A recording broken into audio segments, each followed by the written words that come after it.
तर आज आपण बघणार आहोत सेक्स लिंक जीन. जे जीन क्रोमोझोम नंबर 23 वर जे प्रेझेंट असतात, 23 नंबरच्या क्रोमोझोम जे असतात त्याला आपण सेक्स क्रोमोझोम म्हणतो. तर ज्या आपल्या बॉडी मधल्या ज्या रिमेनिंग क्रोमोझोमच्या ज्या पेअर असतात 22 1 पासून तर 22 पर्यंत जे क्रोमोझोम आहेत त्याला आपण ऑटोझोम म्हणतो.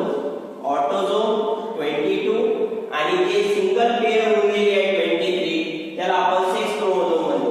तर सेक्स क्रोमोझोम वर जे जे जीन प्रेझेंट असतात, जसे की या ठिकाणी एक्स क्रोमोझोम वर जे जीन प्रेझेंट आहेत ए आणि बी हे इनहेरिट झालेले आहेत या इंडिव्हिज्युअल मध्ये.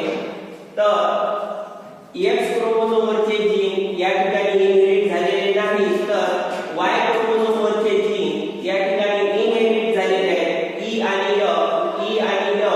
याचा अर्थ मेल मध्ये जे जीन आलेले आहेत ते वाय क्रोमोझोम कडून आलेले आहेत. जे जीन वाय क्रोमोझोम वर प्रेझेंट आहे त्याला आपण वाय लिंक जीन म्हणतो.